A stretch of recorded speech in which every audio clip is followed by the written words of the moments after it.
Hullinger at the residence of John and Corinne Hullinger and their families, in the presence of Dennis and Amelia Garner and their families.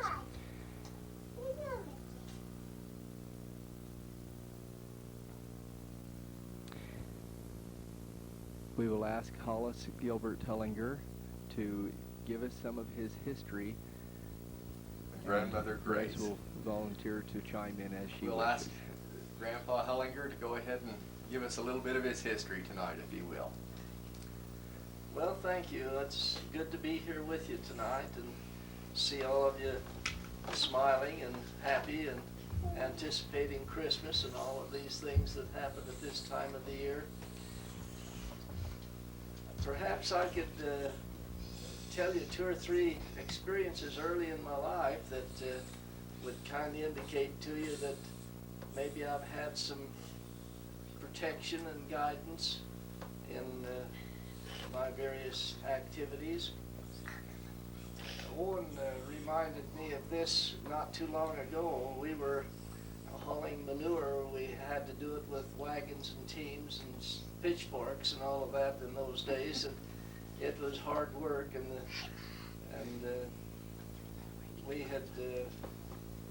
we'd go out after the load was on the wagon. We'd go out and then have to pitch it off with pitchforks too, so we had to pitch it twice. But anyway, I was standing in the front of the wagon with my back to the team, and they went up and then they stopped, and apparently the wagon must have gone into a little chuck hole right at the same time, and I fell over backwards right down under the horses. And Owen commented how the horses just stood so still, and we talked with them, and I was able to scramble out without them making a move with their feet or anything else. Another time I was hauling with Harold. I was about 10 years old, hauling lumber off the mountain, and we had a load of lumber on this wagon, and they had a braking system in those days that with a big lever and a rope system, you'd pull a brake on as you went down a hill and then release the rope and the brake would fly off. But the load had shifted a little bit on this occasion, and he could pull the brake on, but it wouldn't go back off again. And so I just walked back along the load of lumber and pushed the brake off. And on one occasion, just as I got nearly to the brake, a chuck hole was there for the hind wheel to go through, and it just threw me right off into the rope on this, and right square in front of the wheel. And I just rolled into a sort of a ball, and I hit a bush just as I went down there, but I was rolling in such a way that I went out from in front of the wheel. And it was not my own personal thinking that did this. It just seemed to be a natural thing that just occurred right then and there, just so quickly. And so I think there's been times that maybe I have been watched over even as a young person in life. When I was being interviewed to be an elder by my father-in-law, Bard Goodrich, then, who was bishop, and of course I didn't know he was going to be my father-in-law at that time. He asked me about my activity in the church and some of the things that were going on, and I hadn't been perhaps just as active as I should have been. And I remember one of the things he said to me, he said, well, you can do some of those things as an Aaronic priesthood, but when you become an elder, you don't do any of those things anymore. And so it was an impression to me that when I held the Melchizedek priesthood, that I needed to be quite circumspect in my life. was given jobs early in life in the church. I was about 19 or 20 when I was put in the genealogical committee of the ward. They had a different setup in those days than they do now, and I was a counselor in the genealogical presidency of the ward. And that's when I organized several young people in the ward to go and receive their patriarchal blessings. Fred Bingham was the patriarch, and he lived in Vernal, which was about 2 miles from my home. And on a given Sunday, there were about 4 or 5 of us that walked to his place. That was the transportation we had in those days.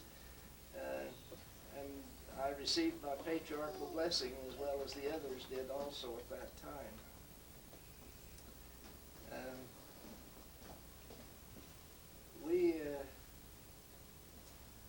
Owen and I went shearing sheep for a couple of springs, and I remember coming home after we had been shearing for a period of time. It was kind of between 2 different jobs, and when we came home, Owen was really quite ill for a while, and we took him to a doctor, and he just couldn't seem to get fixed up, and finally we took him to a chiropractor, and it did the job for him, and he was able to get back on the job shearing sheep. But we were afraid he wasn't going to be able to get back and going that year. We sheared with Uncle Dan Libbert. He was the one that organized the crew, and there were 36 shearers in this crew for Covey and Blaney. This Covey is the one that owns the Covey drive-in, the Covey big truck stop, and the Covey Little America in Salt Lake. He and Blaney had thousands and thousands of sheep up in Wyoming, and so we went up there to shear sheep, and it was in the early spring of the year when there was snow on the ground and so forth, but it was cold, but that's the way we had to shear sheep, was with the blades in those days. It wasn't the machines. And out of the 36 men that were there, before it was through, I was shearing nearly, that was my first year shearing, and I remember I got 12 sheep the first day.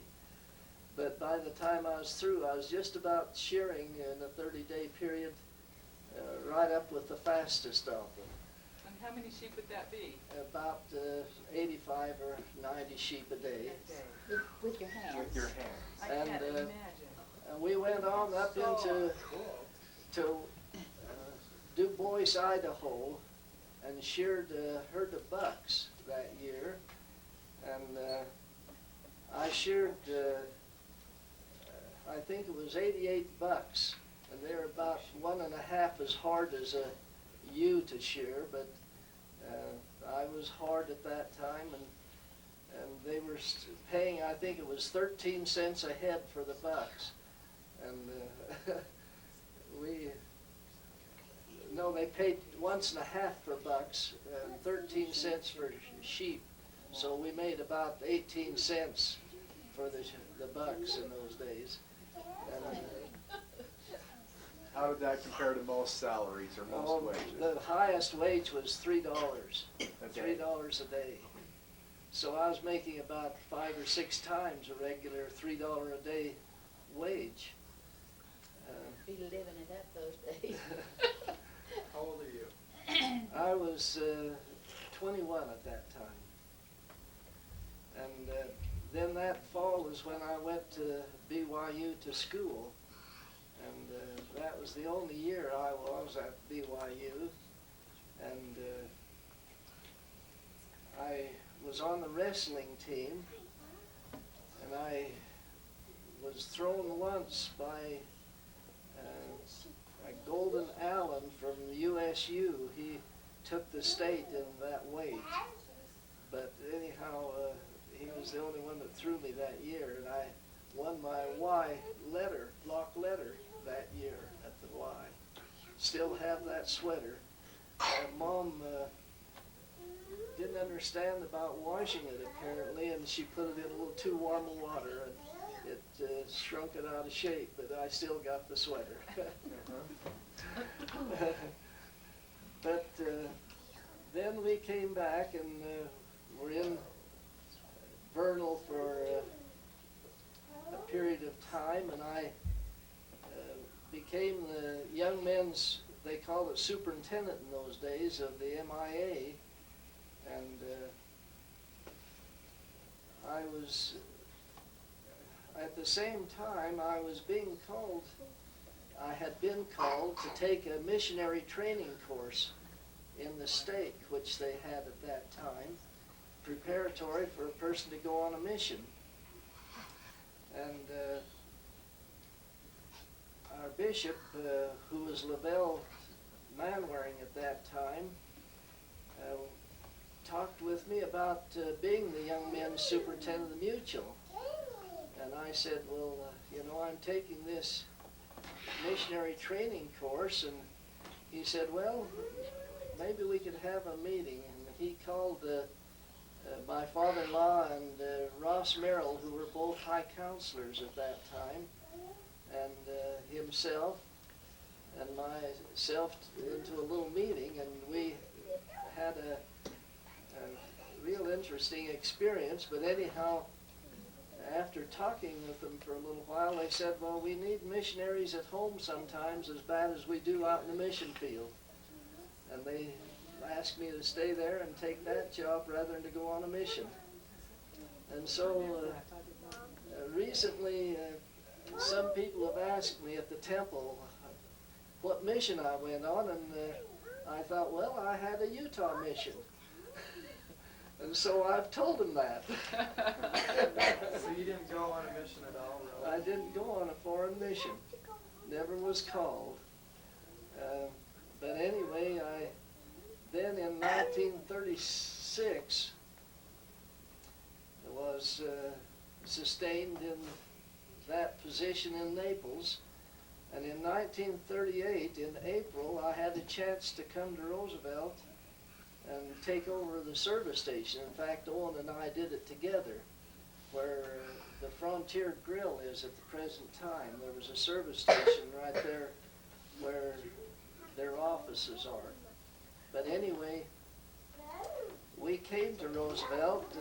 I borrowed $400 from the bank and came to Roosevelt, and that's what set me up in business, was $400. And Did you have to buy your own equipment? no, they had the equipment, but I had to buy all the petroleum, the gasoline and the oil and things of that nature. Chamois and sponges and whatever I worked with. They had the equipment like the hoists and lubrication equipment and things of that nature. Now, that would be a full-service station. That wouldn't be self-serve. No, Like they today. didn't know anything about self-service in those days. And there were times when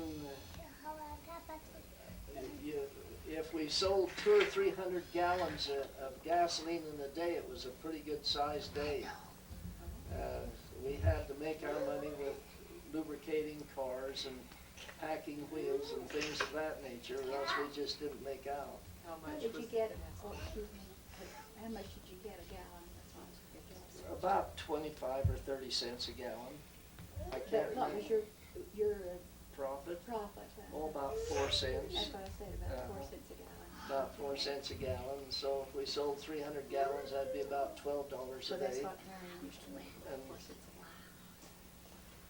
Can you believe that? And I hadn't, did you have a question? I had just come to Roosevelt and was here just a day or two or a week or two, and Heber T. Hall was the bishop. And an Angus Merrill that used to live in Vernal knew about our coming, and was the president of the MIA in Vernal, and so he was a counselor to Heber T. Hall. And so they asked me to be the young men's superintendent of the Mutual in Roosevelt. And so the week before I was released in Naples in Vernal, I was sustained in Roosevelt as the superintendent of the Young Men's Mutual. So I held two jobs at the same time. Was there just for the 1 one week. ward? One What? ward in Roosevelt? One ward in Roosevelt, and there were about 11 or 1,200 people in Roosevelt ward when I came in that one ward. It had been divided back in about 1915 or so to two wards, and then when Ray Dillman became bishop of the wards, which was in 1927 or something, they consolidated them again, and they just couldn't get enough activity to maintain two wards. So when I came, there were about 11 or 1,200 people, and they had about 11% activity in the ward. So it was just very few people. We'd only get 110 or 15 people out to sacrament meeting. And I remember one Sunday school teacher that we had, a lady that she, even though the Sunday school had manuals and all of that for teaching, she just didn't ever look at a manual. She did her own thing, and it wasn't entirely doctrine that she taught all the time. Yeah, it was Parley Lambert's wife. What was her name? Myrtle? Myrtle Lambert. You remember Myrtle Lambert, don't you? She was a school teacher here for a number of years. Well, anyway, I then was the young men's superintendent for a couple of years of the ward, and then they made me superintendent of the state MIA. And during those years, Elaine and I would try to make the trips to June conference. They had a June conference every year for the MIA training programs. And so we'd try to make it out to those June conferences each year. And it was an interesting time for us, and we enjoyed it a lot. The Salt Lake was beautiful at that time of the year, and they had good programs, and we appreciated them. About this same time, I was ordained, well, before I left Vernal, I was ordained to 70 by Reuben S. Wells, who was one of the Council of 70 at that time, of the first Council of 70. And then when I came to Roosevelt, while I was still in the MIA, they asked me to be a member of the 7 presidents of 70 of the state. And Apostle Melvin J. Ballard set me apart for that position. And you've all heard of him and his great personal experiences in life. So I've had some interesting people ordain me and set me apart for various positions. In 1943, I think it was, I went in as a counselor to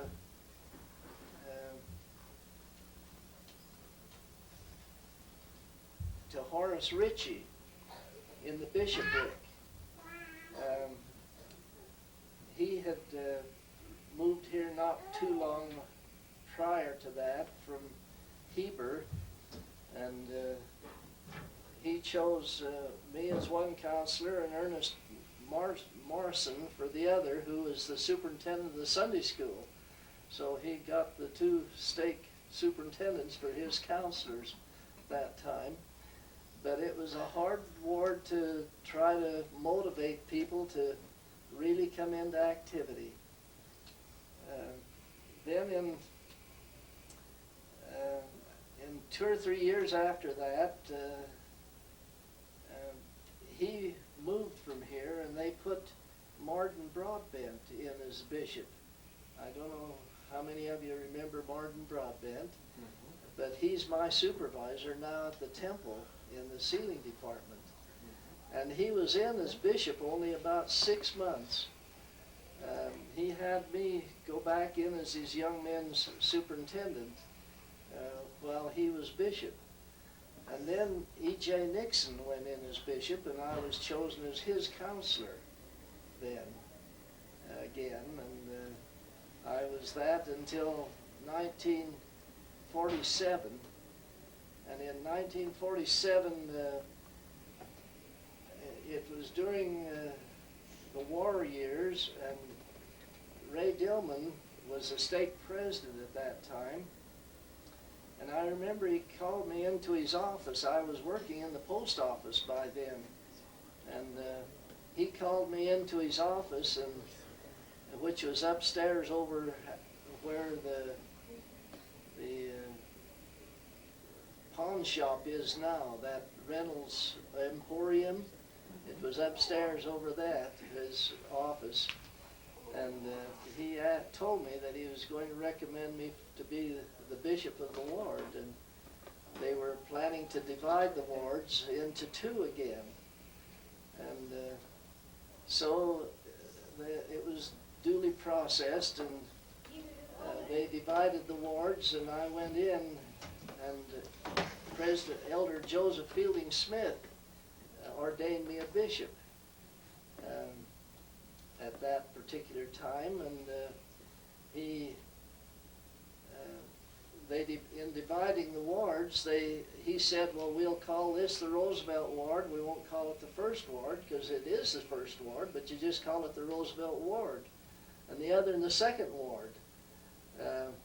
So I went in as the bishop of the Roosevelt Ward at that particular time, and right at the time I went in fact, before I ever had a chance to conduct even one meeting, is when we went on the trek of 1947 back from Nauvoo to Salt Lake with the Sons of the Utah Pioneers, and had those covered wagons that you have seen in pictures and so forth. And it took us 10 days to come from Nauvoo to Salt Lake, and we stopped along the way, and there were big crowds and big groups of people all along the way. Every time we came to a crossroad, all through Iowa and Nebraska and Colorado, it was just like the 4th of July. At every crossroad, people were just backed up to watch this caravan go through.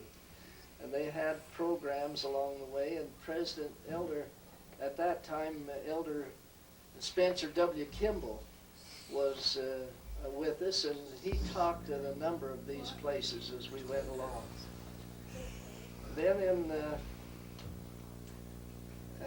during that period of time that I was bishop,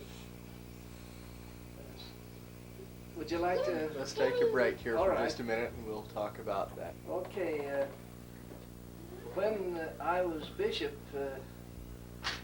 we had about 600 members in the ward at that time, and Elder LeGrand Richards, in fact, he was the presiding bishop of the church at that time, and had been a bishop of the ward in California, as well as being a mission president and other great responsibilities.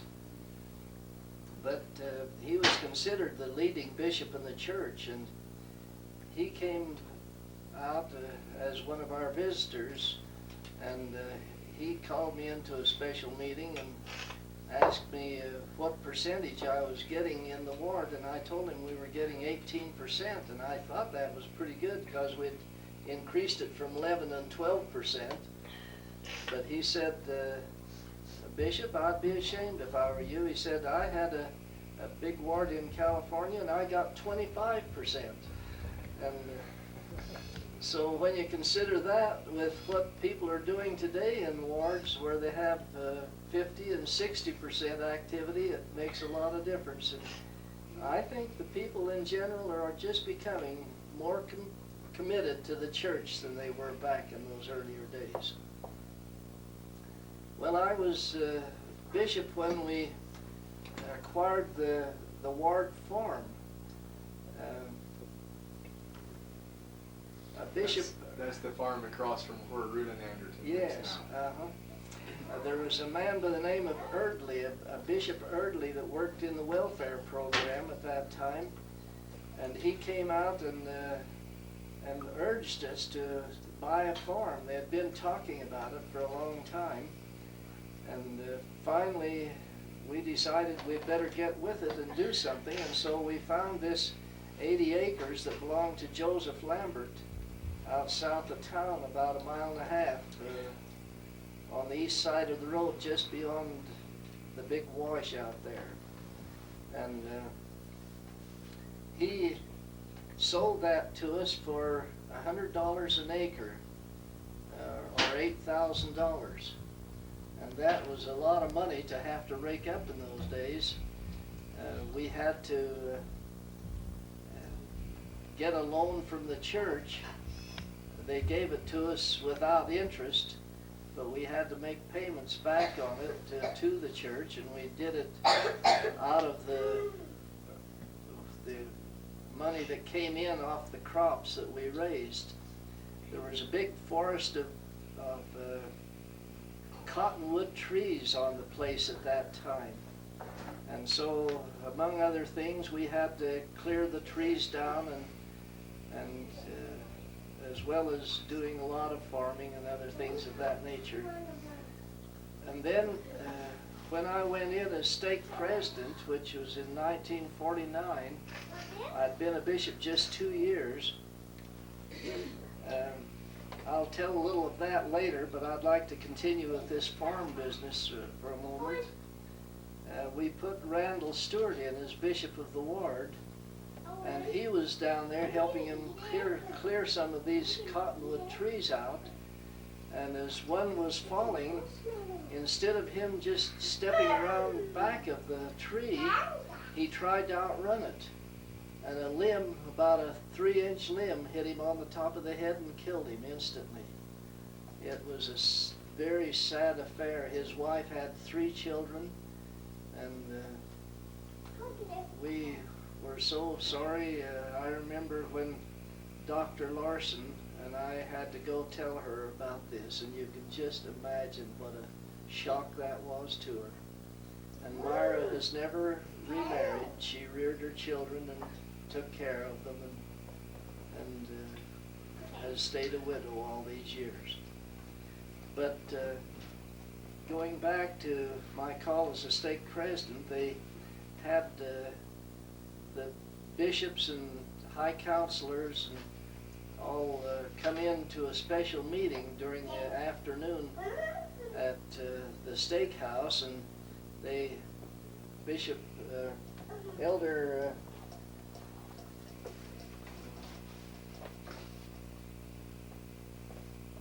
Stephen L. Richards and Elder Albert E. Bowen were the conference visitors, and they asked us to go into the stake office one by one and interviewed us relative to those that we thought would be a competent stake president. And I remember I named 2 or 3, and they had had a lot of experience in the church and quite a little education in the academic field, and I was quite sure that one of them would be chosen. But after we were all through with our interviews and we'd gone home, the telephone rang, and President Ray Dillman asked me to come back over to the stake office. And Brother Richards at that time was member of the Quorum of the 12, told me that it was their choice to put me in as a stake president, and he said, and apparently it was the choice of nearly all of the people they interviewed. So it was a real humbling feeling for me to go in as a stake president. I was 35 at the time. I felt like I was pretty young. I hadn't had a lot of experience. I'd never been in the high council. I'd scarcely ever been into a meeting where the high counselors were, and not having a college education and all these things, I felt quite inadequate to go in as a stake president. But on that particular day, during those years, rather, they always held a meeting in the evening on conference day. It was, and I've forgotten whether it was a Sunday school or an MIA. I suspect it was Sunday school, because at General Conference they always held a Sunday school meeting in the evening on Sunday following General Conference. And so I think it was Sunday school at this time. And I thought, well, I'll have to go over to that meeting. And even though I hadn't slept the night before, scarcely a bit, because of worrying what was going to happen the next day, I went to that meeting and I got so sick I had to just go home. I just couldn't stay there. But I chose Russell Todd and Dr. R.V. Larson as my counselors. And both of them were quite a little older than I was. Russell Todd had a lot of experience in the stake. He had been a counselor to both Byron O. Colton and Ray Dillman. And really I thought maybe he'd go in as stake president. But anyway, he was real valuable as a counselor because he knew so many people throughout the stake and could help us put people into positions that needed to go in. And then too, he was a builder, and we had several building programs in progress right then and soon after. We had to build the White Rocks Chapel, and then also the Randlett Chapel. We had to put in a seminary building down at Union High School. There were just several buildings that we had to do right at that particular time, and so he was a valuable counselor for me to have. I was in the stake president then for till 1956, and following my release, Ezra J. Nixon went into stake president. I went on the High Council soon after that. Well, I was without any major church jobs until Alva Snow went in as stake president, and then I went on the High Council, and I was there for a couple of years, and Brother Rex Curry had been bishop, and he died very shortly after, and they had to find another bishop, and as the discussion was circulating among the High Council, I could just feel it was kind of emanating down to me again. And so anyway, I went in 1967, just 20 years after I'd been bishop the first time. And I was bishop again for 2 years, and they released me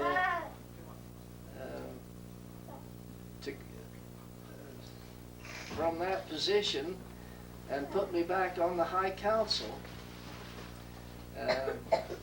from 49 to 72. And then in March of 72... From 69 to 70. 69 to 72, yes. Yeah. From 69 to 72, I was on the High Council again, and then in March of that year, well, let me go back a little. While I was on the High Council, Brother Russell Todd was the stake patriarch, and he had severe headaches just frequently, and it seemed to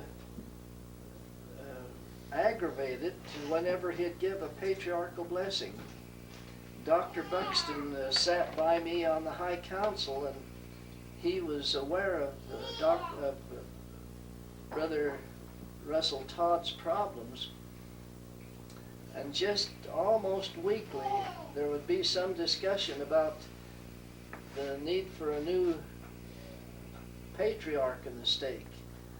And in December, I received a letter from Elder Spencer W. Kimball, who was the president of the Quorum of the 12 at that time. Told me that he'd like to have me stop by his office sometime when it was convenient.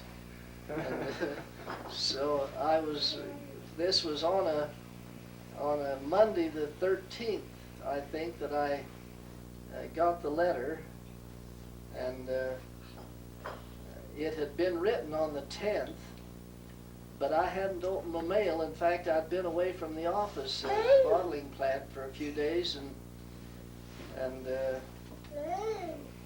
Gilbert had got the mail, and he saw this letter from President Kimball, and so he wanted to know what it was all about, and I told him that he wanted to see me at his office. At that particular time, there were 4 of us going out to the temple each week on Thursdays to do endowment and sealing work and working at the veil and so forth. There was Golden Collins and Van Winterton and Claire Nashby and myself, and we took turns driving, so we'd drive once a month, and each Thursday we'd go to the temple and did an afternoon's work of various kinds, and worked at the veil also. But anyway, when we went out on that Thursday, I went to see Elder Kimball rather than going right to the temple. And that was the day that he was taken to the hospital, which resulted in his operation for his heart bypass at that time. And so Elder Ezra Taft Benson interviewed me and told me that they had discussed me with the Quorum of the 12, and of course he knew me as well as Elder Kimball knowing me quite well, because President Kimball had been in our home for a number of times setting up the Indian Mission and other things of that nature. And Elder Benson had been to our place, as well as knowing Jess and Oza too at school at the BYU. And so he interviewed me, having known me a little bit, and especially knowing Jess. But he wanted to know if I did temple work and how our family relationship was, and some very intimate things, so that they'd know whether I could qualify as a patriarch. And so anyway, he told me that on such and such a time that I'd be sustained as a patriarch, and I had to write a letter back to him to tell him about accepting this particular position. And here are a few things that I stated in the letter. The full impact of this call seems to get more awesome as time goes on. To reflect on my weaknesses and how each deters the Spirit, and to know that only through the Holy Ghost can one give a patriarchal blessing, I really have concern. And he wrote back a reply stating, "May the rich favors of our Heavenly Father attend you and yours." And then on the 12th of March of 1972, I was ordained stake patriarch by then Elder Monson, who was now Elder President Thomas S. Monson of the First Presidency. And among other things, he said that he just felt the pulse of the people when they accepted me as a stake patriarch. He said, I just could feel the feeling there that everyone was pleased with that. I just might mention that prior to this, President Alva Snow came to me and said that there may be some things happen at conference this time. And after he had talked with me quite a little while, and I could see that he knew that there's a change, going to be a change in the patriarch. And so I said, well, he had come to my office and we were discussing this, and I said, well, come on back in. Just as he was leaving, he mentioned this. I said, come on back in and we'll talk about it a moment or two. And I told him that I had received this letter from President Kimball and President Benson. And he said that they had asked for him to suggest someone to go in, and he said, I wrote a letter, and you're the only name that I put on the letter. So I appreciate President Snow's confidence too. But in Elder Monson's blessing, it wasn't recorded, but I wrote this down as soon as I could after, and it had some of the things in it that he stated, and I'd like to just mention them. He said, Brother Hollis Gilbert Hullinger, in the authority of the holy apostleship, and in the name of Jesus Christ, I lay my hands upon your head and ordain you a patriarch in the Church of Jesus Christ of Latter-day Saints, and set you apart as a patriarch of the Roosevelt Stake. I bless you that you'll have the power through the Holy Ghost to pronounce blessings upon those who come to you for their patriarchal blessings.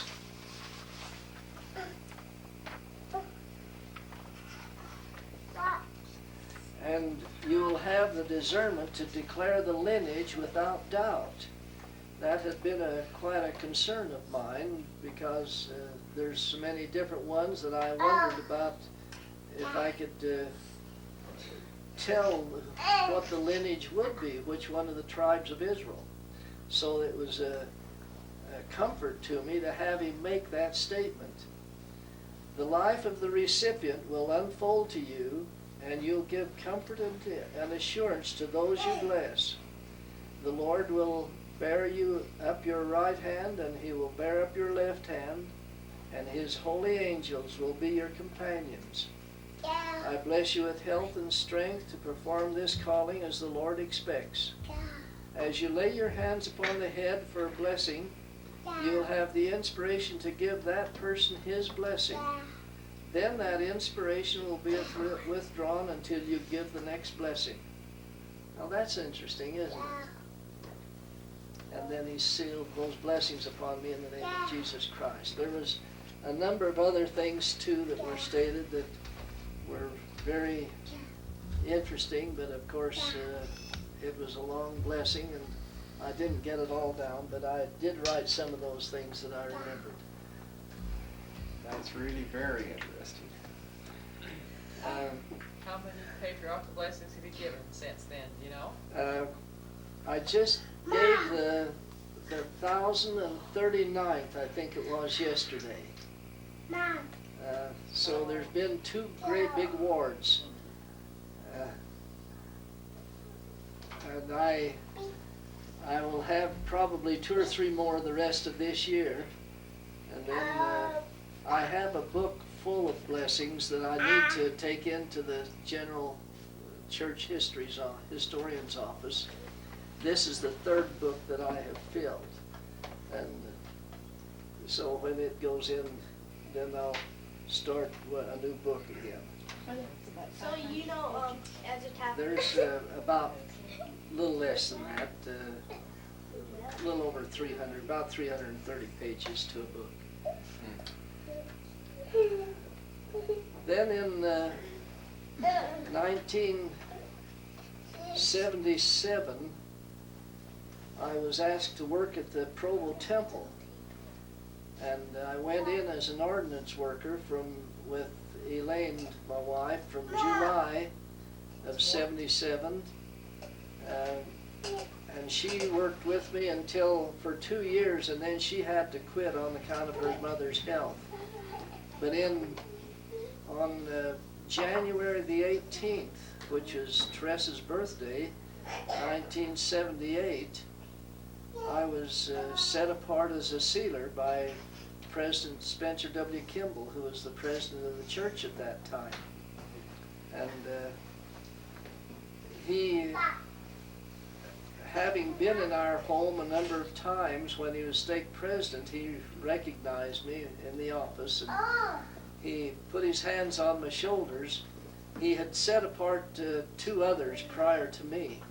And then he put his hands on my shoulders and talked for a moment or two about his experiences out here in the basin and with me as stake president and setting up the Indian mission and so forth. And he then set me apart, and some of the words he used were extremely impressive to me. He said, "Brother Hullinger, I give you the sealing power of the Savior, and you will have this sealing power in the Provo Temple unless otherwise accepted by the authorities of the church," which was interesting, so that I can go to other temples if I have my immediate family that I need to perform ceremonies for. He didn't happen to say this to about either one of the other two, but he made that statement with me. Is that right? I thought it was interesting that he didn't declare his authority like we have to say, by the authority of the priesthood we do so and so, or something of that nature. But he didn't do that. He had that authority. He's the only one on the earth that had that authority at that time. And so he just used those words, "Brother Hullinger, I give you the sealing power of the Savior." And when you think of that power given to man here upon the earth, when we seal a person to come forth in the morning of the first resurrection, clothed with glory and immortality and eternal lives, you can just feel the impact of those words in connection with the authority that's given to us in that sealing department. I really appreciate what the church has done for me. It's been my education all the way through life. If it hadn't been for the church, I'd not have the opportunities that I've had. Municipally, I was mayor for 4 years, and I started working in the temple, and so I didn't run for mayor again because I really felt that we would move to Provo to live, but it just didn't work out that we did that. So we have stayed in Roosevelt, and in 1973 Mom passed away after we had had a trip back to Ohio, and in 6 years, Yeah, I believe that's right. and then Yeah. in June of 1974. 83, honey. All right. Oh, 80. All right. 83. That didn't All sound. right. We'll go back. We'll make it to 83. Right, 83. And then in 1984, I married Grace Bowman, and I've been so fortunate to have her as a companion, and she feeds me well and takes care of the house and does all the things I need and keeps me healthy and strong, and I'm able to go to the temple each week and perform my labors there, and I really appreciate the opportunities that I have. We appreciate Grace also. Do you have anything you'd like to add here, Grace? Well, I just was sitting here kind of feeling proud because Dad's had so many opportunities and so many blessings in his life. He had all you good kids, and you've all done so well and have such lovely companions. Corinne, I hope you're sitting over there listening because you're special. But and all these grandkids, they're just like my own now. At first I wondered if I could love other children like I did my own, but you know, it doesn't take very long to be around little folks and bigger folks like Roger, that you don't just adore them. You see all the nice things, and you see the beauty, and you see the tousled hair, and you still love them. And I do appreciate you children. You've always been so nice, all of you to me. You really have. Thank you. And I'm glad to be his wife. I had a good husband before, a wonderful husband, and I've been Well, a we second know one. I told him this morning I was going to be selfish. In this next world, I wanted both of them. And in the next world, he wants to be any length. We're going to have a problem. What a force. You won't have a problem at all. It'll be a great time.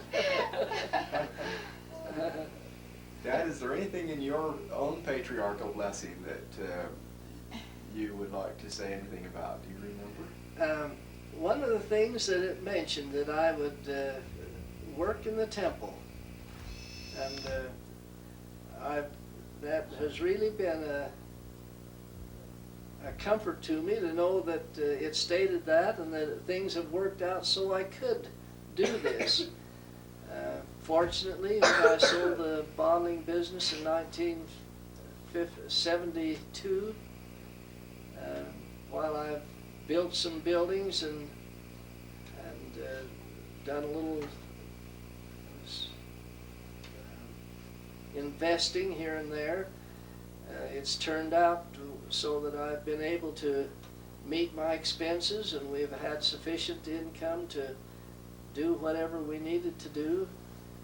I was 58 when I sold the bottling business, and since that time I've been able to work in the community some and build these warehouses and have a little income. I probably would have made more money if I'd have just invested it with David, but I didn't. And so it's given us a little income. So we've had sufficient to meet our needs and whatever we have. We Helped haven't us a been, great deal too. You've sure been generous with that. and Yes. we have been out of debt for several years, and it was not easy when the kids were growing up, and I was making $300 or $400 a month. How did you ever manage that? And We I didn't had make to- that much. And I had to pay the employees whether I made anything off the business or not. And many, many times, I'll tell you, it wasn't an easy thing. So your main business when you were alive was bottling?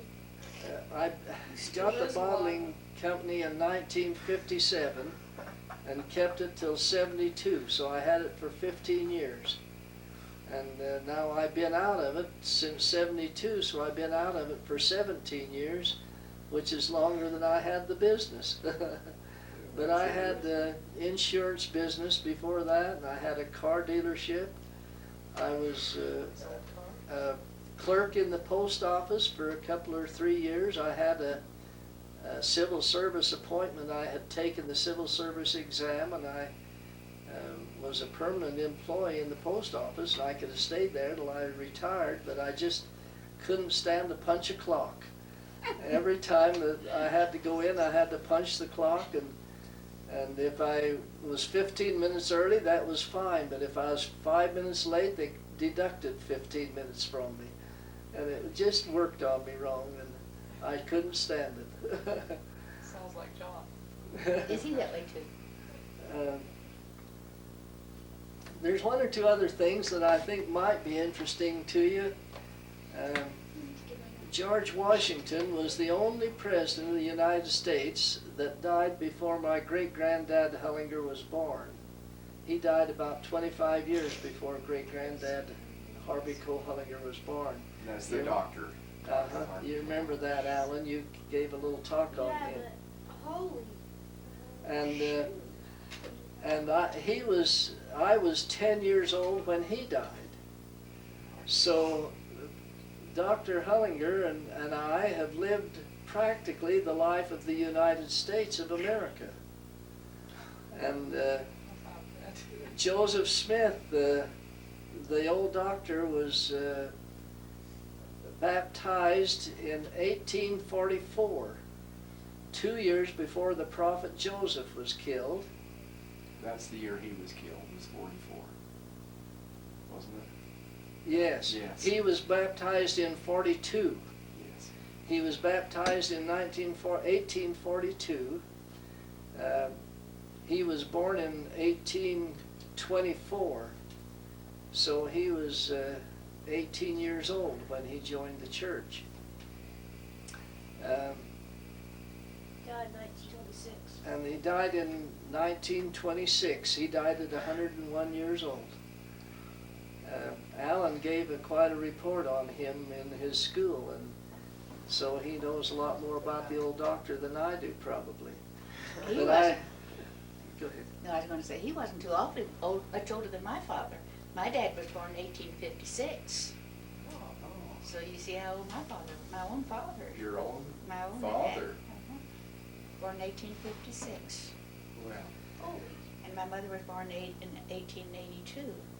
She was a lot younger than he was, you know. But the state of Utah had about 300,000 people at the time I was born. And the church, they weren't all in the state of Utah, but the church had about 300,000 people when I was born. And this week in the Deseret News, it pointed out that the church has just gone over its 7 million mark. So the church is really growing. When you think just in my lifetime it's gone from 300,000 to 7 million, look what it'll be in your lifetime. We don't know how much is going to increase. And then to the great activities that are going on in the world today, if we could just talk about that for a moment or two. Where Russia has, Gorbachev, the Russian president, has started a relaxation of the communist world, where all of these various communist countries have started to crumbling, like East Germany with that Berlin Wall coming down, and Czechoslovakia and Hungary and Romania and Poland, and just one after another. We don't know what Russia's going to do yet, but undoubtedly it's going to be quite a change. I noticed where McDonald's, the restaurant chain. yeah, just opening up in Russia. It's the biggest McDonald's store in the world. Will be in Russia. holy. I didn't know that. And What is it, their first? it's taken them about 11 years to make all the arrangements to open up that store. But it's just doing it right now. And so when you see all the things that are going on, Russia, Gorbachev, the president, and our President Bush met just last week in Malta, and among other things, the Gorbachev had met with the Pope of Rome just before that, the first time that a communist leader had ever met with the Pope. And they had made arrangements for religious freedom in Russia, which will be the greatest thing that can possibly happen to open up that country. I read an article by one of the general authorities that slipped my mind right now, just within the last week, where he said that the greatest number of Israelites that we have are in the Russian area. And he said when communism breaks down the hold of the Catholic Church, then it'll open up so the Latter-day Saints can move in and teach these people the gospel, and they'll come in great numbers in the Russian area. And there's more Jews in Russia than in any other country? Well, Actually, he didn't say Jews. He said the blood of Israel. Israelites. Is that right? Uh-huh. Turn that off just a minute. That was John A. Whitson.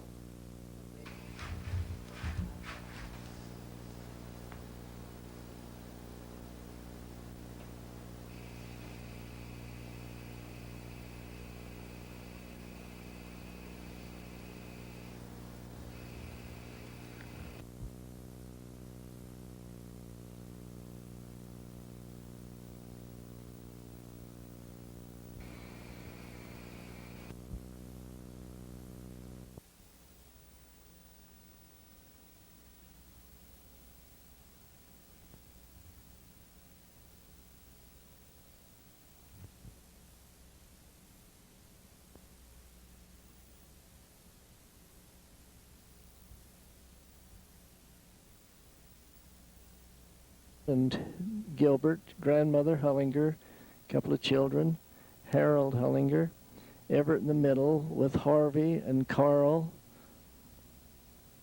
Carl Gardner in the middle, Mrs. Swain, who is the mortician. These cars, you can tell about the year that they were. The Lloyd Merkley, a cousin, and his wife. Bonnie Hullinger.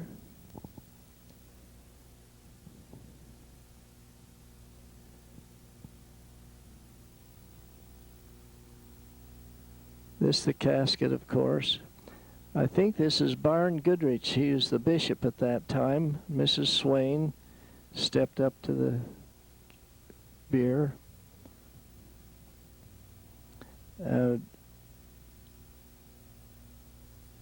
These are some pictures of Mary in the middle, Narma on the left, Elvira on the right, Bonnie with the bouquet. Bonnie again with Vion.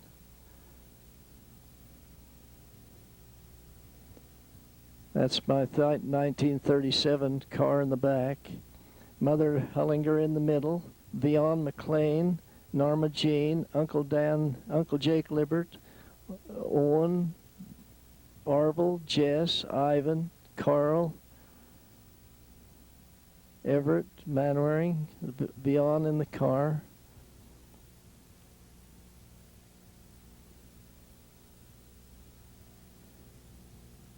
These are at the old home in Vernal that same day. Some of Harvey's children, as well as others. Ivan in the middle there. Velma coming from the little house.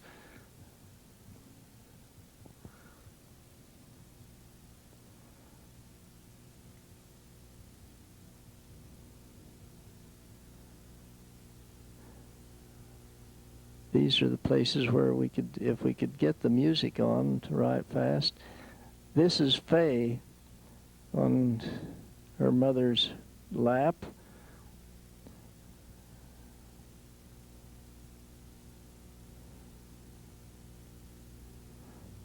I wasn't a very good photographer, but it might give us some ideas about what went on. This is Gilbert and Faye.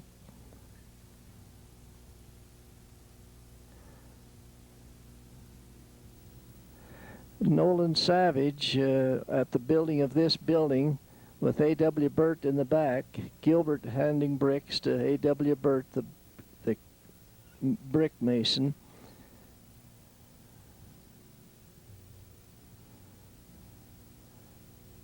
The Hardinger house in the back. Mom and Gilbert and Faye while we were building this house. Uncle Dan and Aunt Fanny.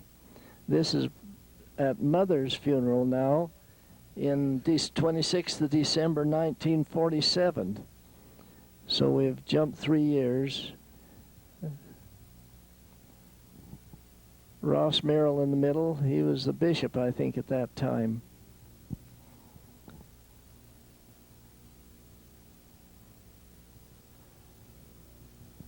Arvel right at the left and Everett by the car. It was a snowy day. Harold, myself, Mary. I don't know who happened to be shooting the pictures right at that time. Pat and Ray Johnson. Uncle Wallace will be coming along here in a moment.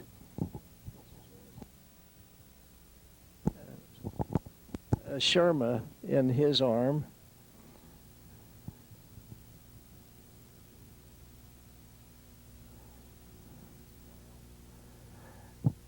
This is Faye again.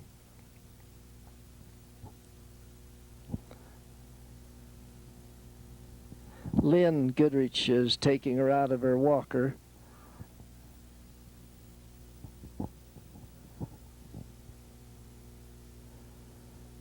At Granddad Goodrich's home at this particular time.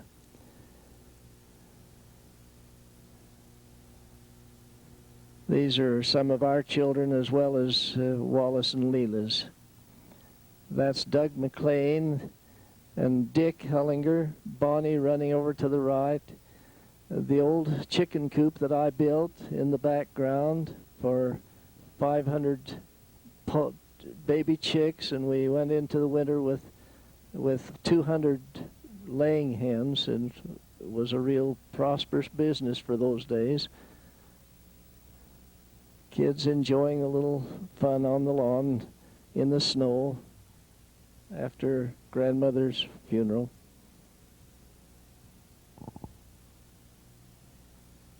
I think that's Owen and Ada, if we could have seen them just a little better.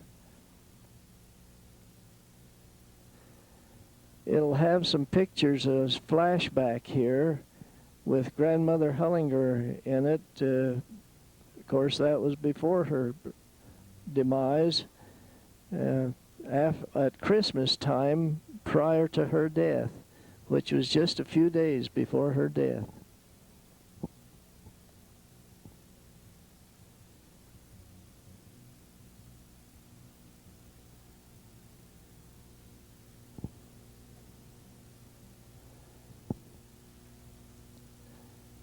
This will be a picture of grandmother. If we can happen to get to see it, it's dark in there, but you can see her apron under that light.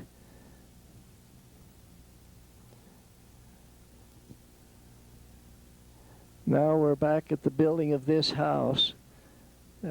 Actually, it was after we had the house somewhat built, and Niles Haslam is using his equipment to fill in around the house. We didn't have any equipment to dig the basement in the first place. It had to be done by hand, and Harvey helped me considerably during this particular time, which we were able to get a number of people to help us with pick and shovels, and we had a team and a scraper. This is myself, Hollis, with Gilbert and Fay, trying to get a little ball game going here.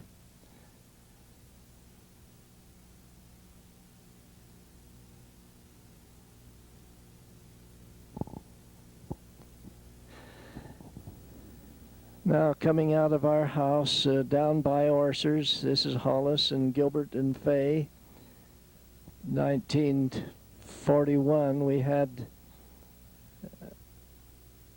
still had the 37 Chevrolet, it looks like, as 37 Ford. And then Mom comes out of the house. We had to get her picture of her too. This is Mom over to Father Goodrich's place with Lowe on the violin.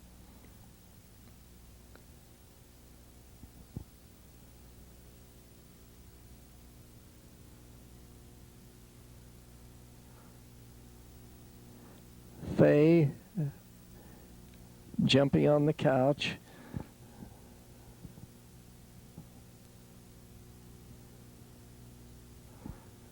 And Gilbert. This is the house we had down near where Orser's lived. It's on about 8th East and Main Street down east of town here.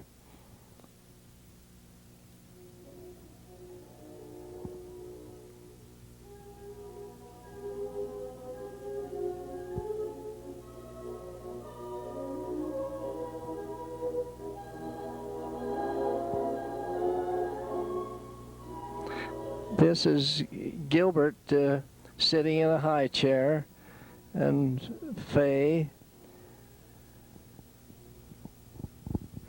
having to be wrapped up because it's winter time. They didn't have kind of clothes you have today. There's a little toe sticking out even at that.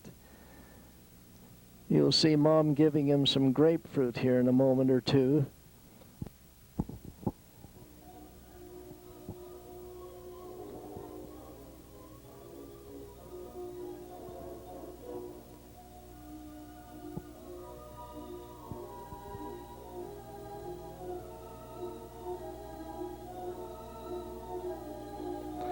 Now this is Fay. She's receiving the grapefruit. Watch this of Gilbert.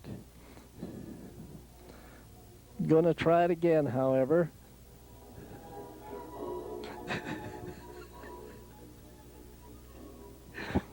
This Van Winterton with Dawn, I suspect.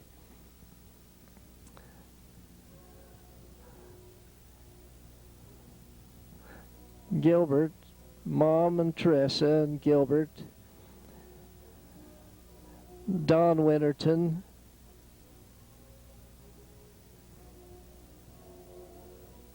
Teresa, she wasn't very happy at that point.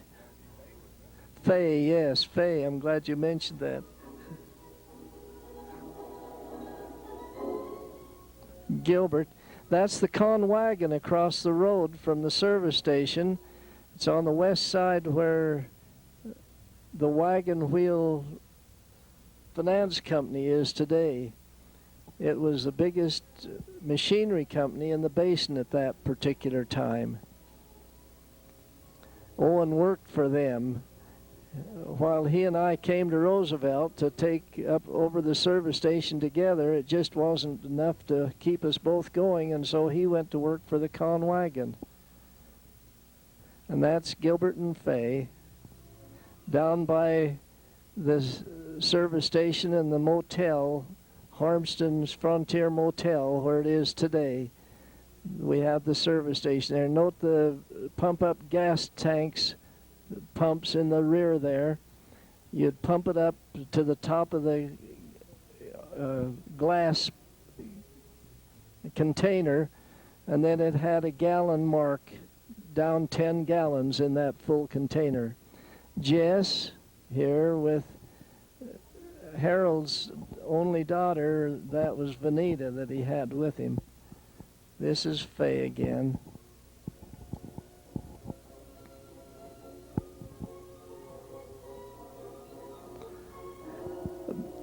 Bonnie, oh, and that's Lorraine, I think. Gilbert.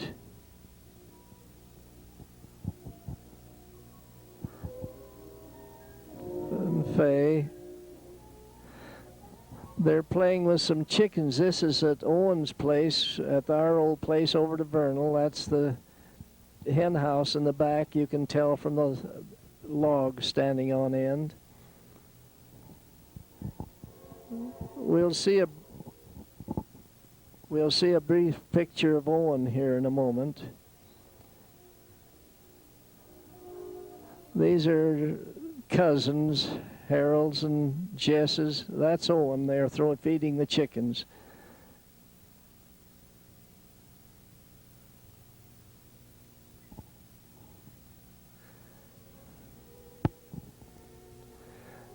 The Harold and Vanita. Jenny.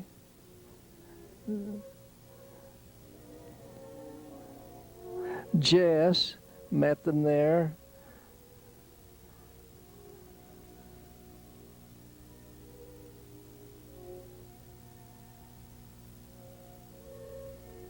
Mom, now we have David.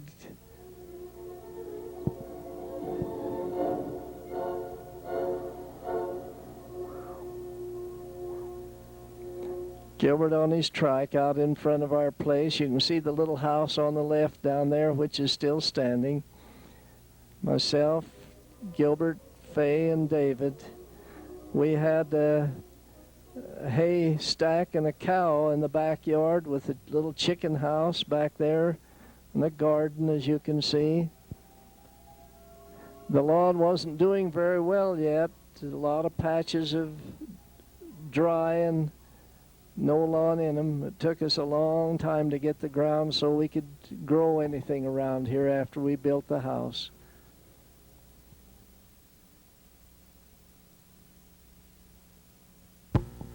This is in the backyard, of course, and we get to see the kids, Gilbert and Faye, trying to tip over. Not doing a very good job of it.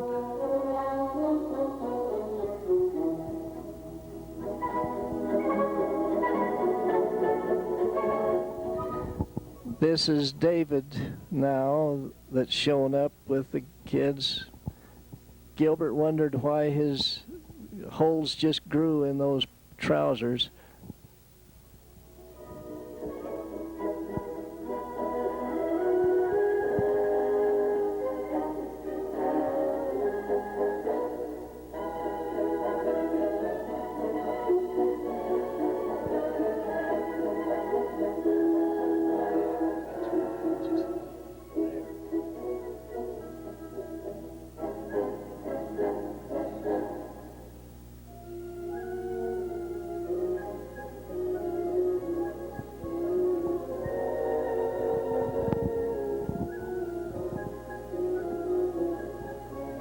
You can just see that's David.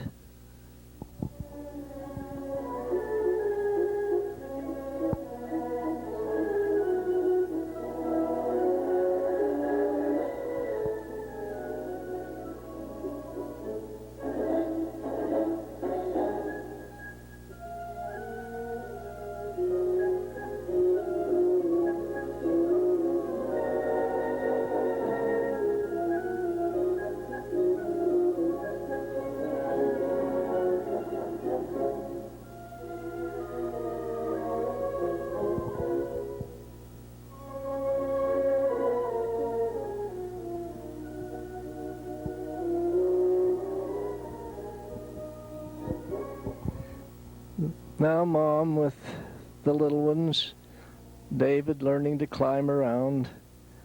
Notice the front porch is quite different in those days. We built one and we just didn't like it, and so we tore it out and built another one.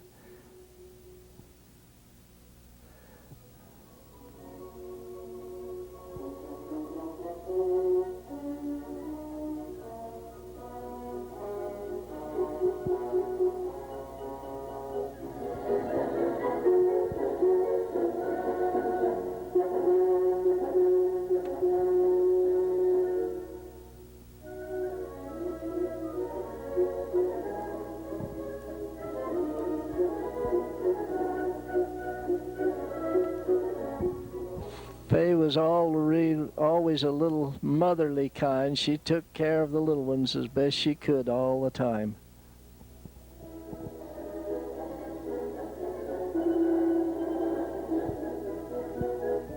Now notice how they get David in the wagon.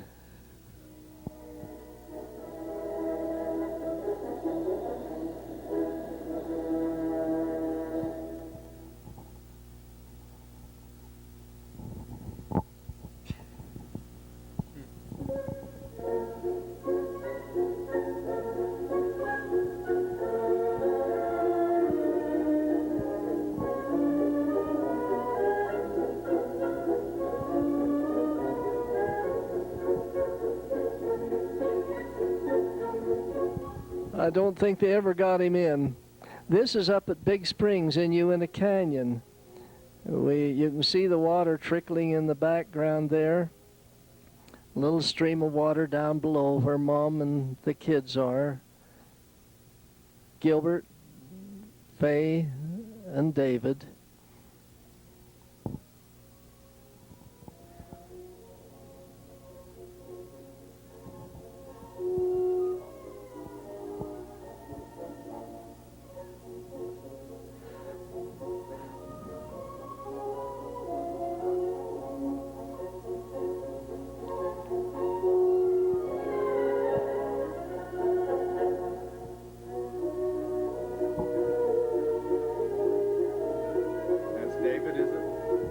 Yes, that's David yet.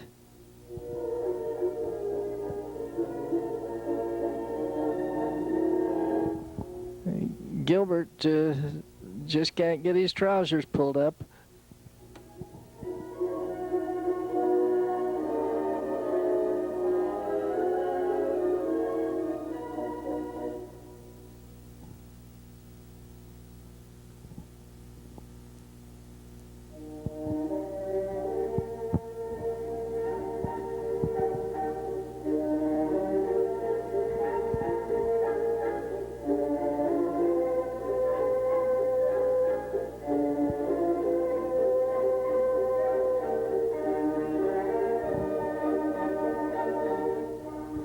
Faye had to get her little apron full of something so she could throw it in the water.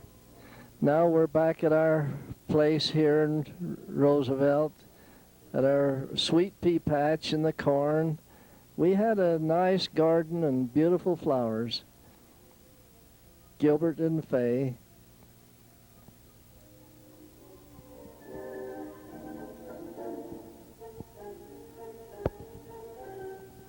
And then little David comes along.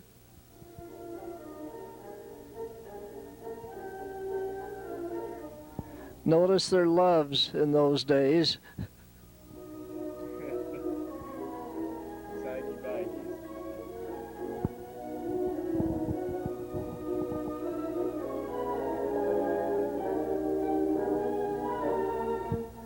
Mom always kept the kids clean, however. They were never dirty. This is Philip now coming along.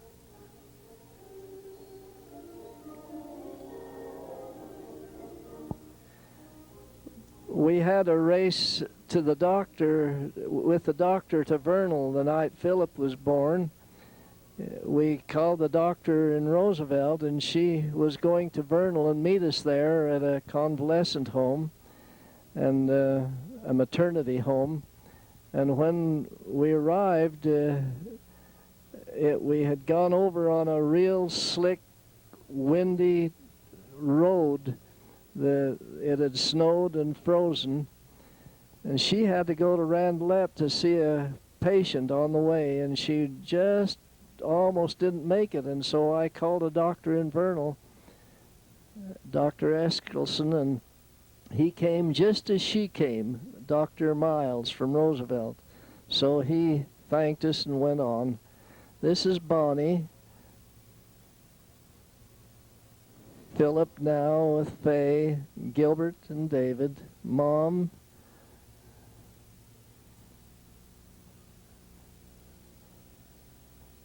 David, Gilbert. This Carl Manwaring, about 41 or 45 when he was in the service. Bonnie Hullinger.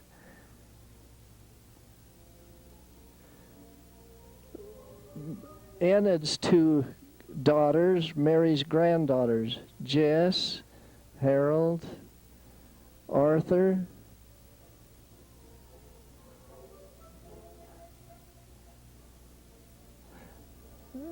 Howard we saw. This is Mary and Arthur's home. Jenny, not Jenny, Oza, Norma and Fred, Jess, Elvira, no, that's, lost her. Mother, Harold and Jenny. It's hard to see these people exactly.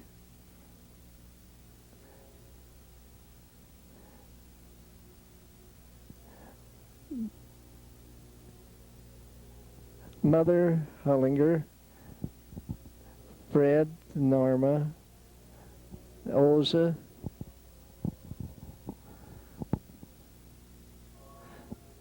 Faye,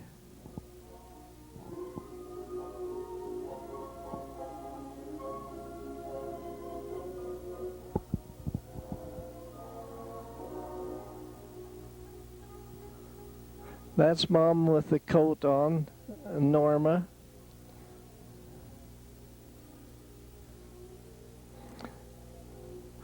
I'm playing with the kids.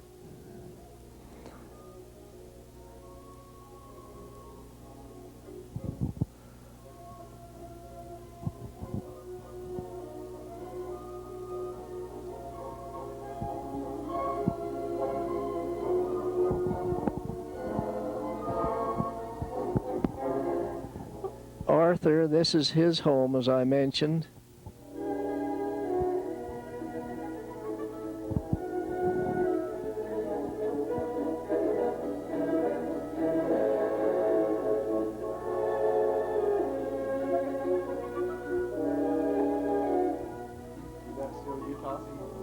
Carl Manwaring tossing someone up. Mary there with Arthur.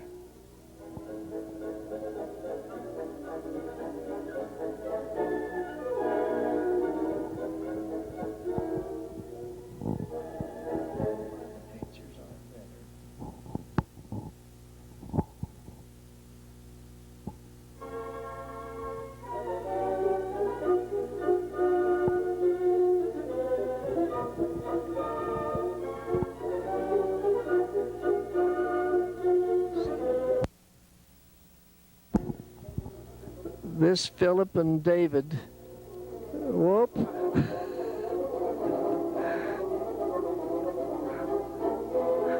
Old Spike. Spike saved Philip's life a couple of times. These are neighbor kids. There's our first four sitting in the door.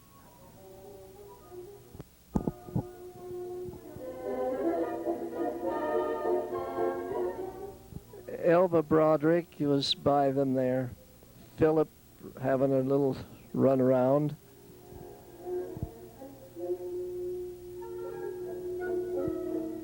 This is out in front of our place in Roosevelt.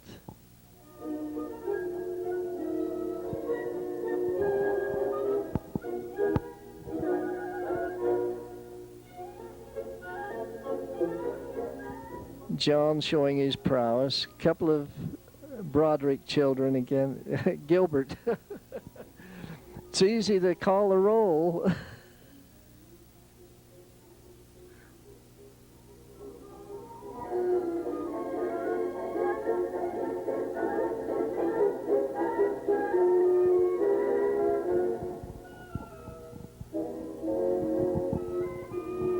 The first four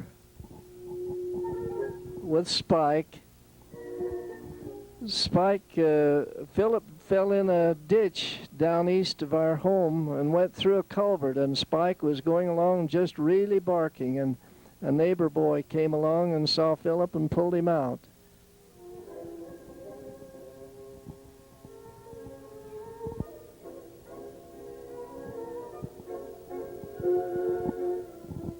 Earl and Maud's children.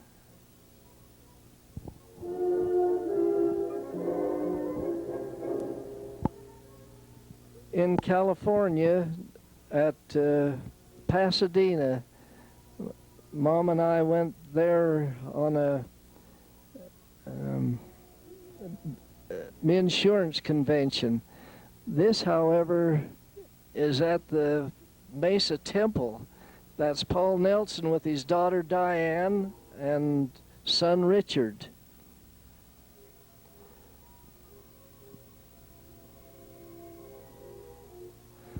If you could see it, there's a mockingbird right up there in the top. Paul Nelson and myself there by the temple.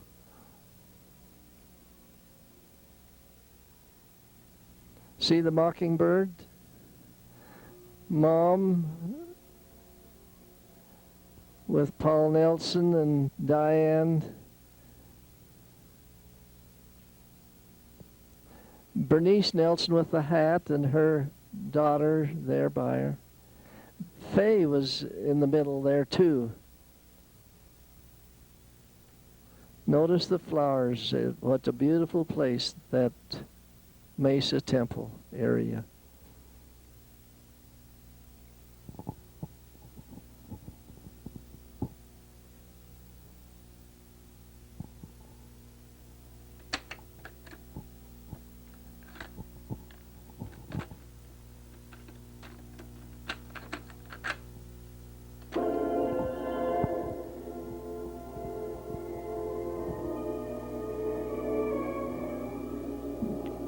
Gilbert and Faye went with us to Pasadena to the insurance convention, and then this was actually on the way home from that convention.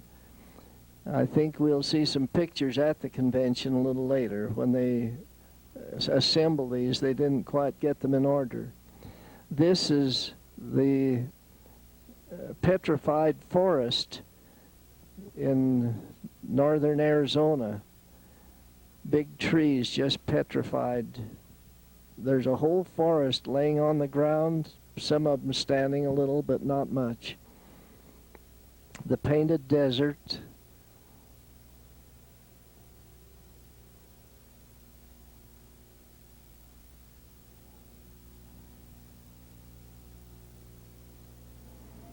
It's an interesting area. National Park there.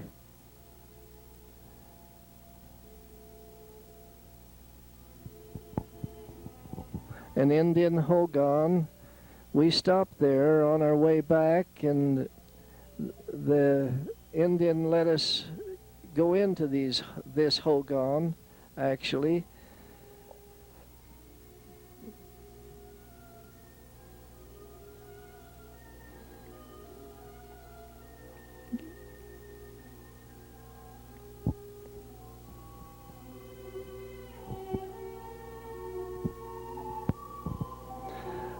I asked the Indian to let us look at their place, and he said, if I show you what you do.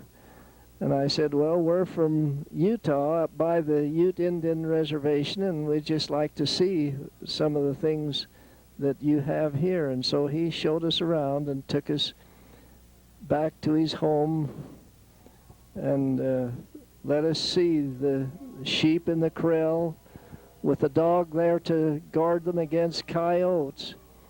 As we approached that corral, the dog jumped out and he scolded it, and the dog ran back and jumped in the corral so he could protect the sheep from coyotes. This, of course, is on the desert, and after we got back and found that there were rattlesnakes that were coming out in the early spring on these sand dunes, we were glad that Gilbert and Fay hadn't run into one of them.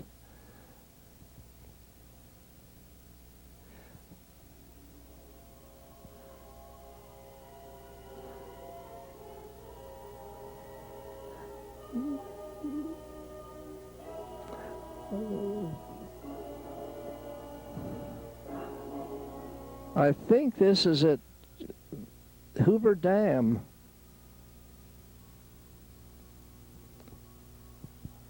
Bureau of Information at the temple there again. It's hard to get these pictures put in order where we weren't right with the company that organized them.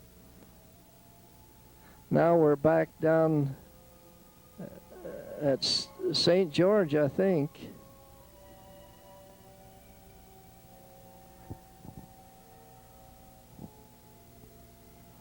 No, it's still in Mesa.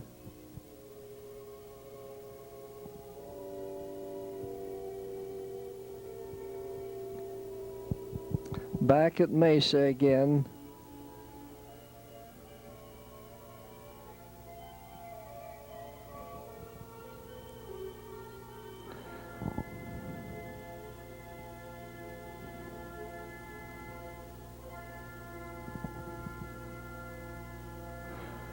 They have taken all of those Lombardy poplars out now. They have a relatively short life anyway. And so they have taken them all out from around the temple grounds and replaced them. Now we're back at home in the wintertime. Don't remember exactly which year this was, but what was Philip, 4 years old there? So,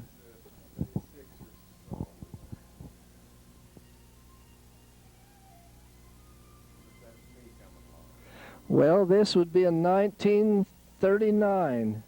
That's when those pictures were taken. Here you can see how well they organized in 1949. That's right. 1949, that was when we had a deep snow. And John decided to come along on January the 5th of that year.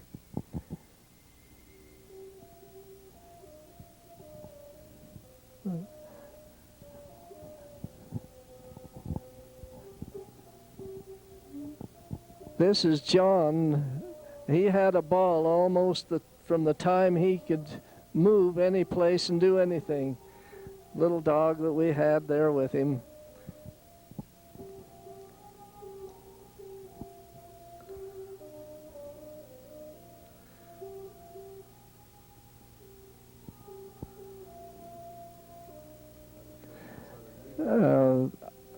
I think this was the same trip coming back from California. We stopped at the old Cove Fort and looked it over on the way home. That's the wishing well down there. That's where they used to get water for all their teams and the people within the fort. That's been restored here now lately again, and I'm anxious to go back and see it.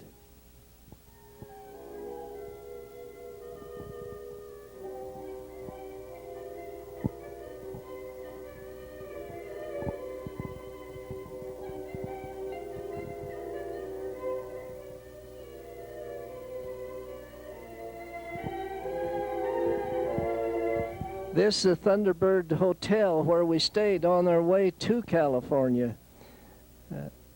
This is the first time that I ever really saw gambling going on, and they were really doing it in there at the Thunderbird. It was a nice hotel.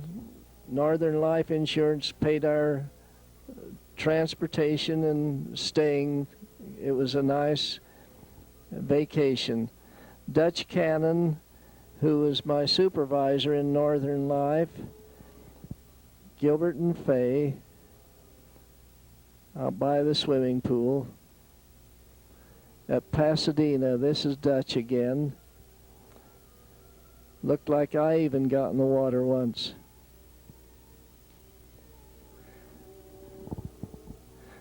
A ghost town, many of you have been there.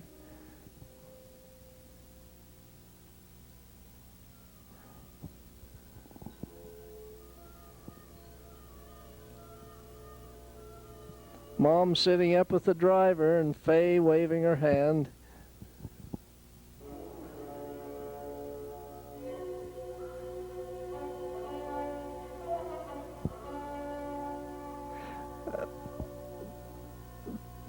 This is at El Capistrano, I think.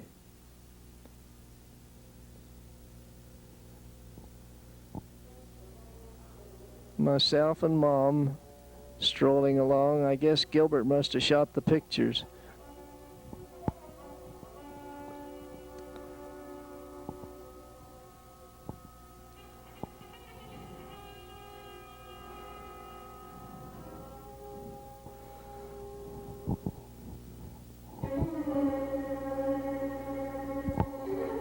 Mom and Dutch Cannon, Hiram Cannon,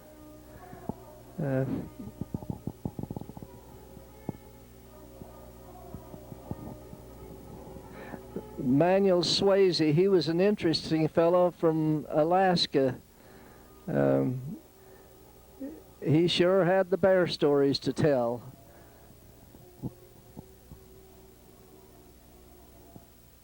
Dutch and Hazel with their children, Mom and myself, and Gilbert and Fay.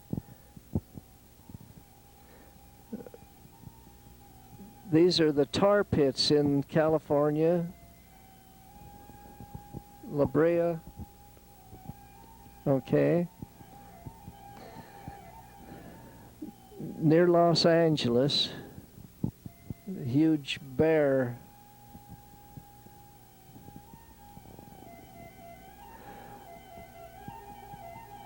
Ramona's marriage place.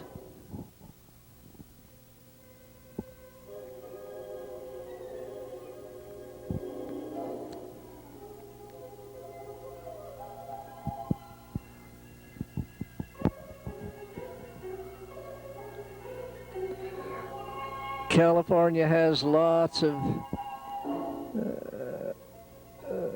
monuments and so forth.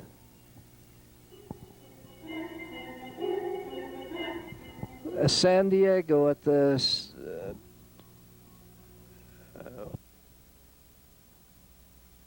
Marmon Battalion Monument. That giant post, flagpole, is still standing. We were there just 2 or 3 years ago. This is 1989. Grace and I were there, and that huge flagpole is still standing, overlooking the ocean there at San Diego.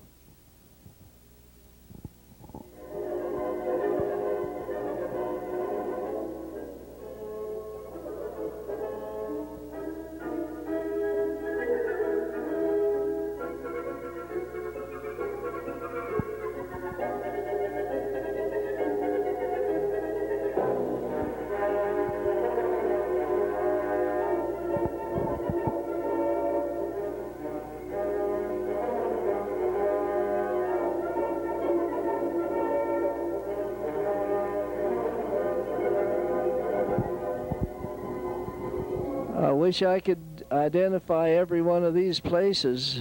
It's been now so many years since we were there, 48 years ago about, so I just don't recall exactly every spot.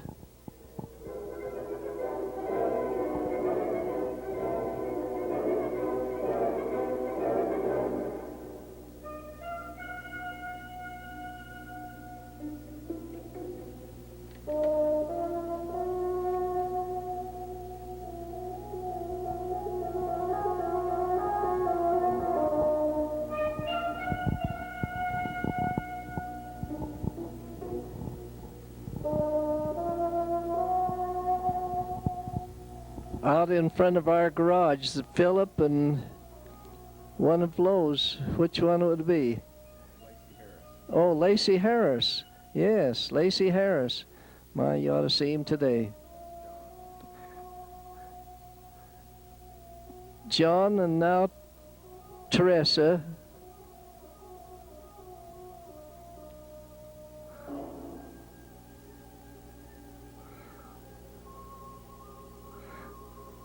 Lacey Harris again, along with John and Teresa and Faye. Philip in the background.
There's the first 5.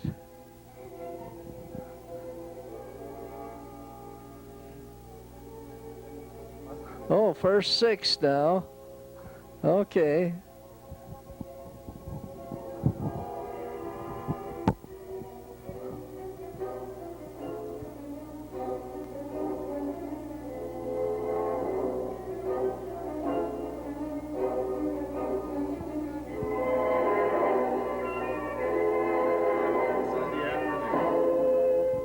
Sunday afternoon, they'd still had their church clothes on, had to rope somebody. Philip was after Faye.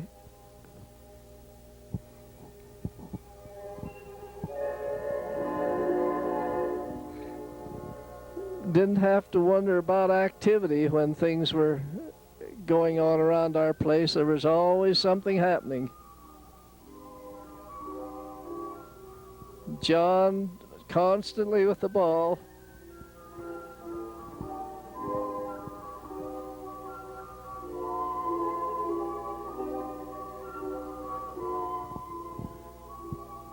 Mom, John, and Teresa.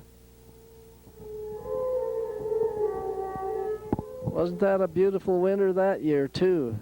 Now we go down to the Jamboree camp where Gilbert and I were when he was about 13, I think, that particular year. In California at the Irvine Ranch. That's Paul Murphy.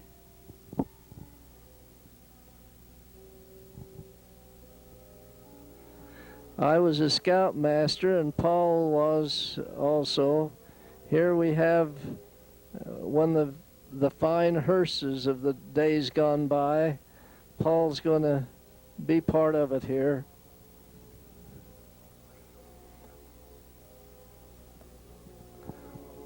One of the entertainers.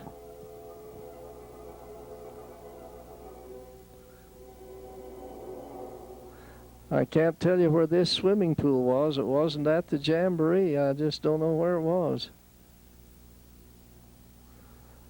It must have been at a hotel or something there on our way to it or from it.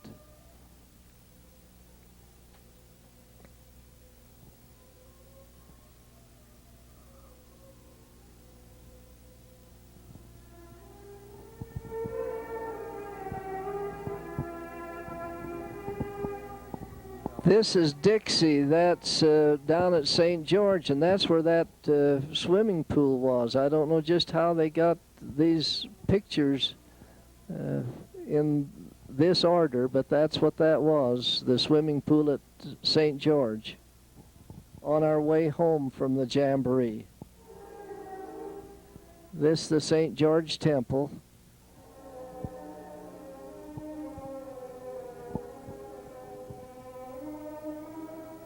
We traveled in buses. I think there were 13 buses. Gilbert was right on the right there, if you happen to see him.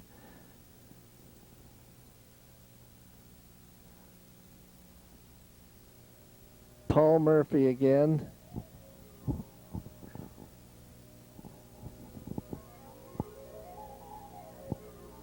Myself in the middle and Paul.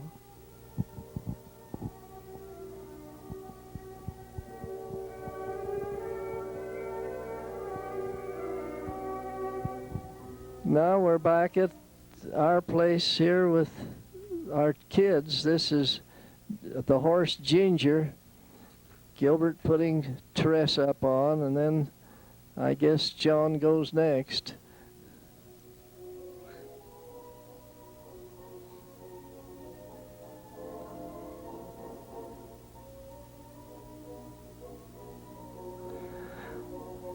That's the same black saddle that David has out at his place. Okay, there's the family and a horse.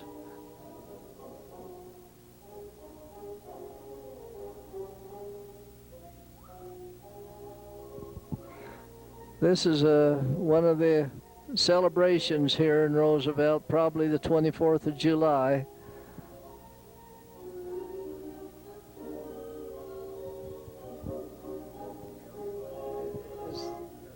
Is that Amelia now? That's Teresa and Amelia.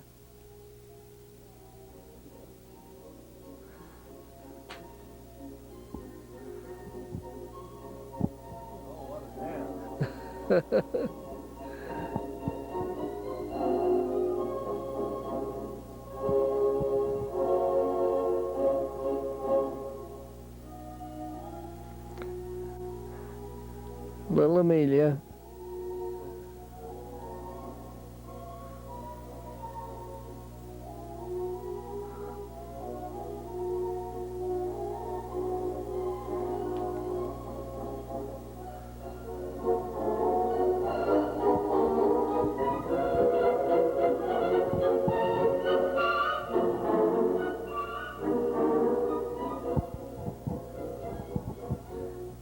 May Day over across the road at the park. Can you identify?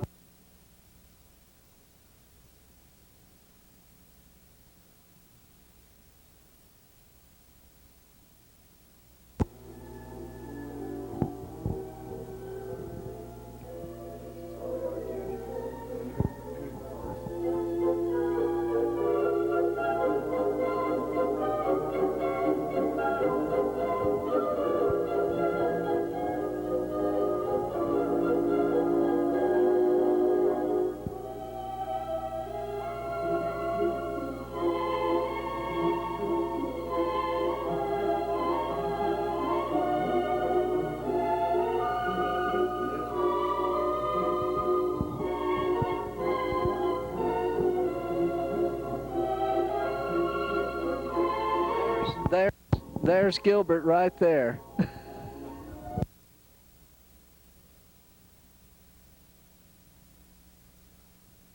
Gilbert in the middle.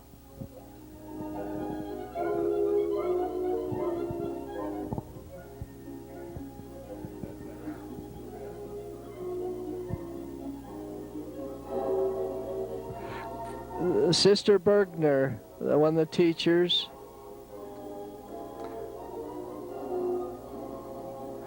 I saw her in the temple just a few days ago. This is Philip up at Mrs. Bossy's in Glacier National Park on her way to take Gilbert up to the Kirkledy Ranch where he was going to work for a summer. But we stayed at this park in a beautiful place.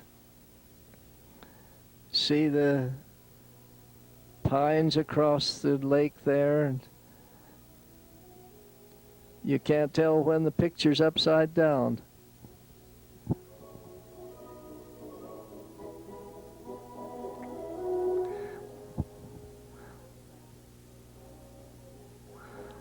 Going to milk a cow here if we can get enough light to see what we're doing.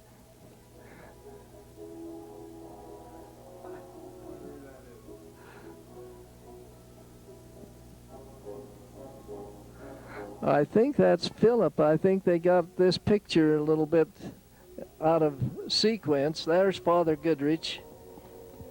One time we went to southern Utah. Mom and I took Mother and Dad Goodrich and went to Grand Canyon.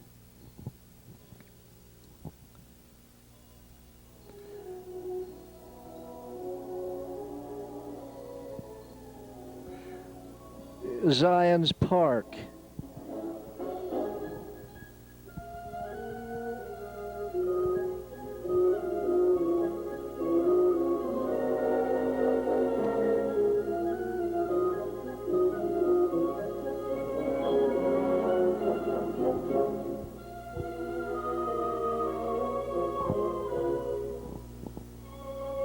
The Great White Throne. Maybe it'll show it up here in a moment.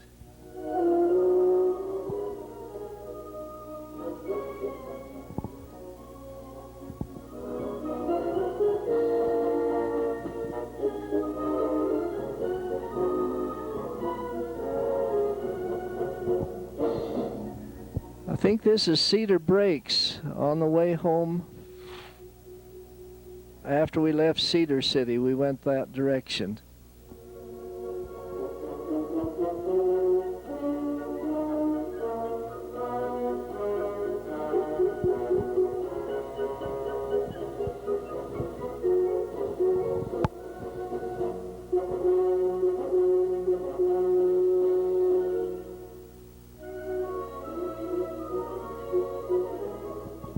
Beautiful autumn scenery.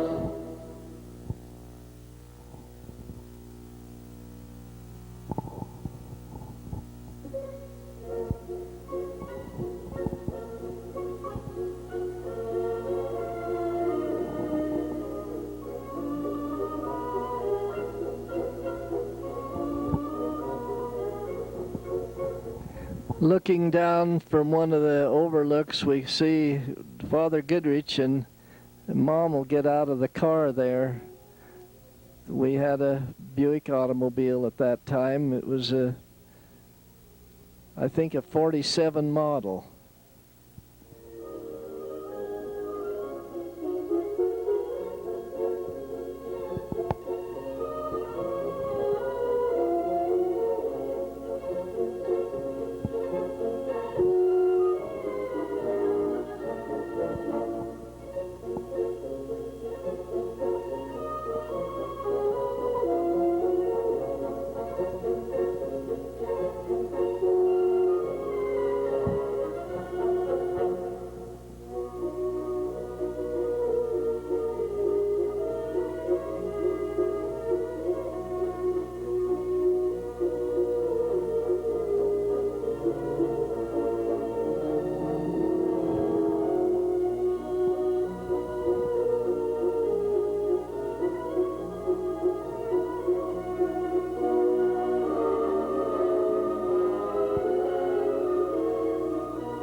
Wish I could recall quickly where this is. Oh, it's the state capitol. I wonder if this is the Utah state capitol. I think it is. An airport. We went to Kansas City to get a new car and to go to a Buick convention. This is at Kansas City.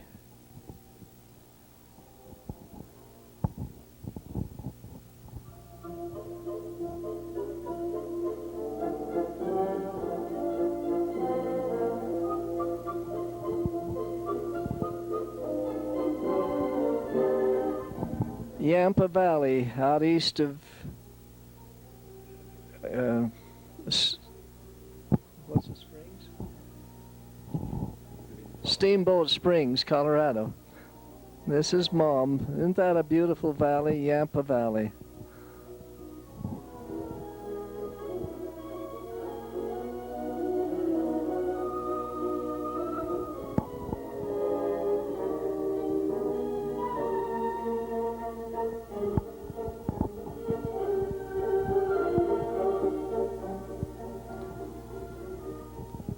I think this is one of Lowe's family.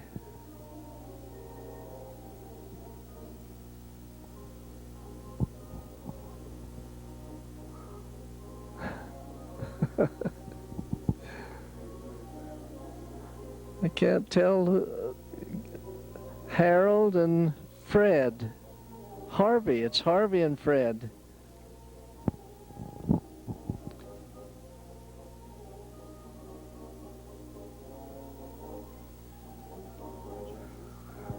I wish I could tell these fast enough. These are Harold's kids, Philip and Amelia.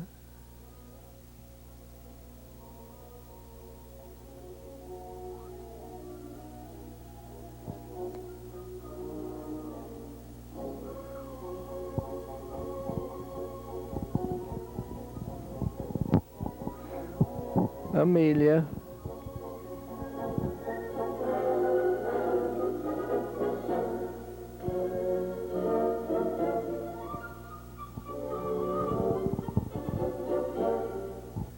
David.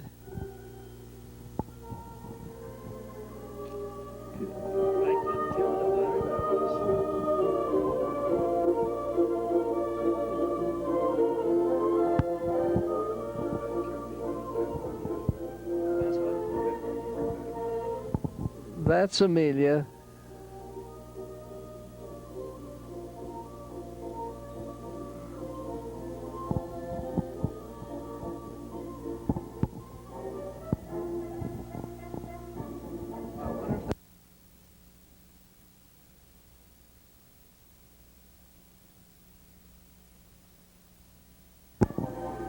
That probably was a flashback. That was probably John on that bed.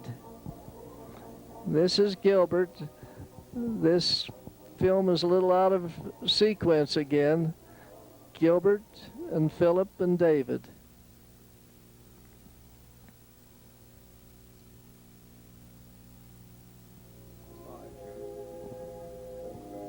There's Philip and Spike, how he liked to lie down on Spike.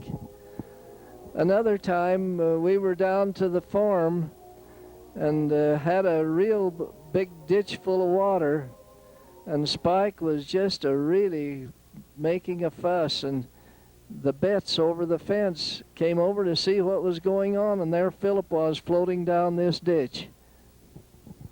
So on two different occasions Spike saved his life in water.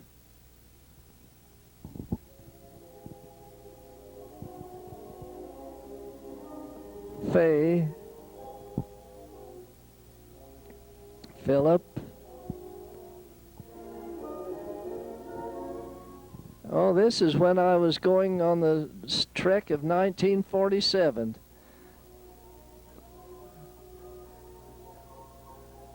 Had my fancy boots and hat and pioneer shirt and overalls and the whole works.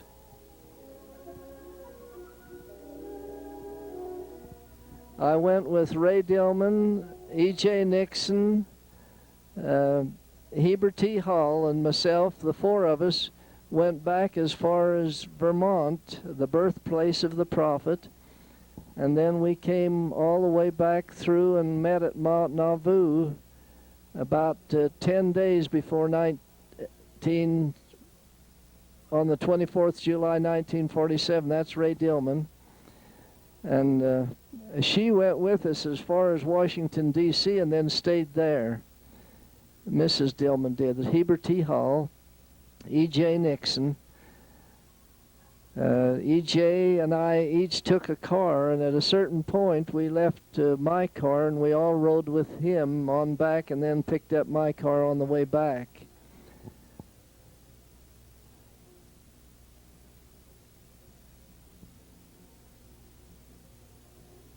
Heber T. and myself, I think, in that occasion. I think this is in Washington, D.C.